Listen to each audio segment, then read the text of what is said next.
problem is that to actually get hits on these YouTube accounts or your videos, you have to be authentic. You got to be from the neighborhood, and whatever you're talking about, you got to be legit about.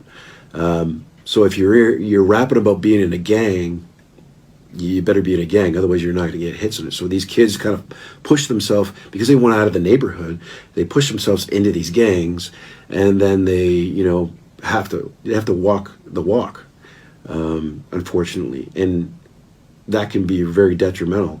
But back in the day, you had to go to an agent and get your music looked at or listened to or whatever it was.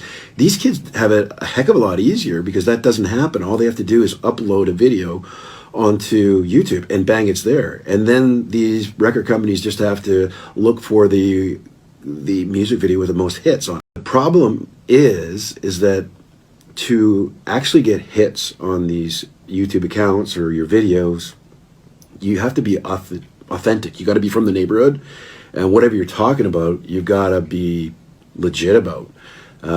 So if you're rapping about being in a gang, you better be in a gang, otherwise you're not going to get hits on it. So these kids kind of push themselves, because they want out of the neighborhood, they push themselves into these gangs, and then they have to walk the walk, unfortunately. And what's good, YouTube? Back with another one. Before we get into it, make sure you guys hit that like, hit that subscribe, hit that notification bell.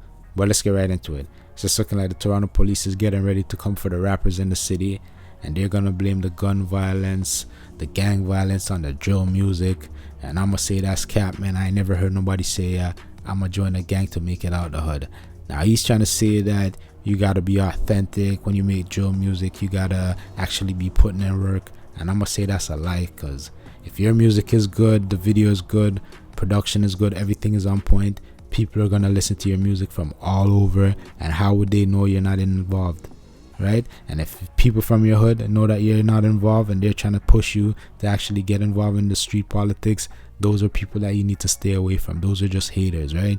They're supposed to come to you if they're involved in that life and say, you know what you do, don't disrespect anybody from any hoods in your music, don't put any hood politics in your music. That's the type of advice they're supposed to give you. They're supposed to say, yeah, make the most gangsterous music you want to do, just don't diss nobody, you feel me? And like he said, people are putting their music on YouTube, right? So you could make the most gangsterous music from your home, not go outside a day in your life and make the most hardest music, and people are still you could shoot the video in your house. You don't even have to go outside to shoot the video. So what he's saying doesn't make sense. People join gangs because they want to join gangs. The music has nothing to do with people joining gangs. That's just my personal opinion, man.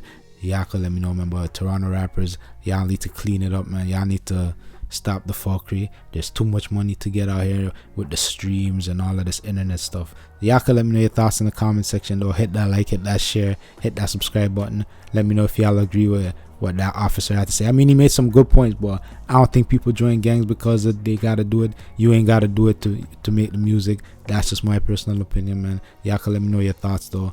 You done know.